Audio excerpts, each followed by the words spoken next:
The Obama campaign waging political war on Governor Mitt Romney's home turf, and Governor Romney's team apparently fighting back. Yesterday's event on the Massachusetts State House, hosted by David Axelrod, the president's chief political strategist, did not, however, go exactly as planned.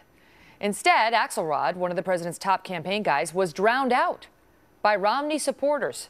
And Democrats are not too happy about it. Take a look. I get tweets from some of these folks, so I feel close to them. We're here today because Governor Romney's singular claim to the presidency is that his career in the corporate buyout business imbued him with insights that will grow our economy, create jobs, reduce the size of government, and reduce debt. So he cut education, and fees rose 63% at state colleges, maybe for some of these young people here.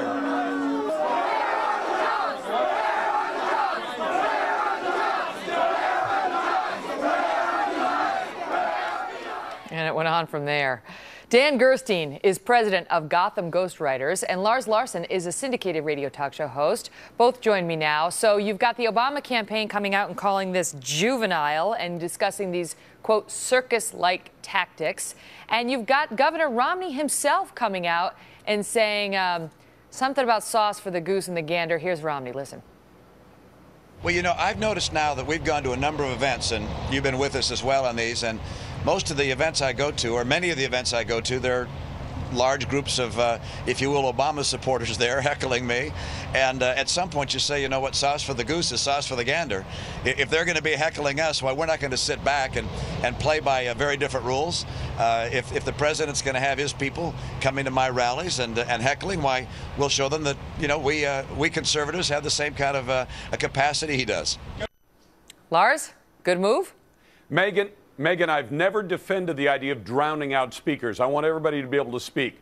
But it should be understood that this has been a tactic of the left forever. I'm not defending the actions of those people who drowned out David Axelrod. Frankly, I'd like to hear his spin on what is this Summer of Recovery 3 and how the unemployment numbers just keep getting worse for the president. But the fact is, I won't stand up and defend drowning out a speaker. But they do have to understand that if they're going to ask the Republicans and conservatives to rein in the anger, the palpable anger that Americans are feeling at the non-performance of this president, then they should rein in their supporters as well. And we've been asking for that for a long, long time. Dan, Axelrod staged this as a kickoff for the campaign's new assault on Mitt Romney and his record as governor. It was in Massachusetts. That's why they were there, going to, Mitt Romney's home turf to sort of, go after him. Is it, what do you make of the Romney camp's response? Well, the whole thing's pathetic. And I'm glad to hear what Lars said, because I couldn't agree more. You want to know why people hate politics right now? It's this event encapsulates it. It's, the country's desperate for grown-up leadership. And what do they get here? A rumble between the hacks and the hacks and the brats.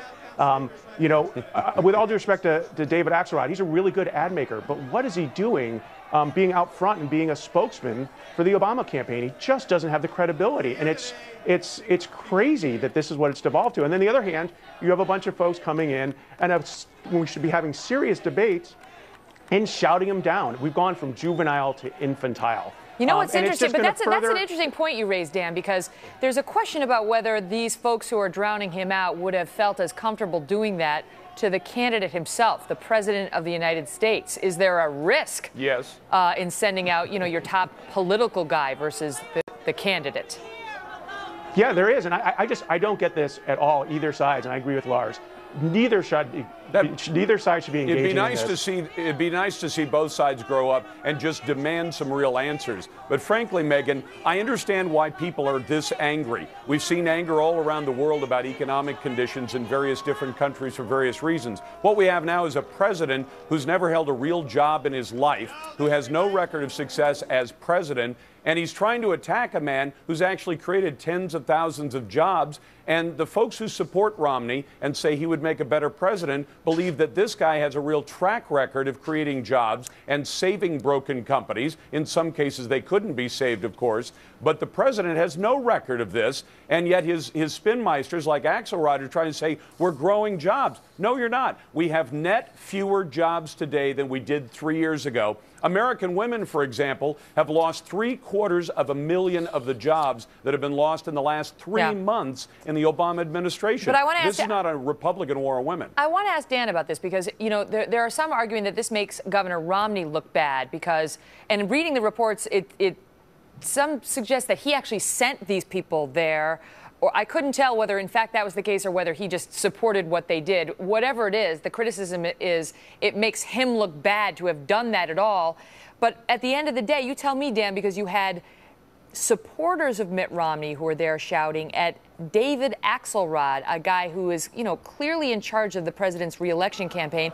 And rather than saying, all right, you know, these are folks who are on the other side, Axelrod, you know, you heard the clip. You can't handle the truth, my friends. You can't handle the, you know, did he miss an opportunity to look like the classy guy in this situation? You can say that, but you know what? This is all meaningless and trivial. It's self-indulgent shadowboxing that has no relevance to the American people.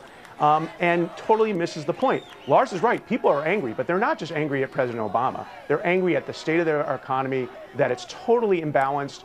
There's a concentration of wealth and the benefits of the economy that are going to a very few people, and the middle class is suffering. And the reality is neither side has a credible answer of not just how to stop the bleeding, but to create long-term growth. And that's why, unfortunately, let me finish, Lars.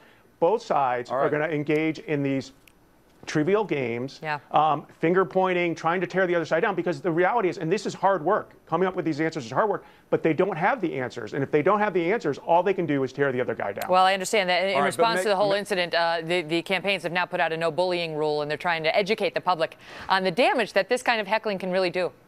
All right, guys, I got to go. But there isn't. I got to go. I got to go. I got to leave it on Megyn. that note of levity. Gentlemen, thank you.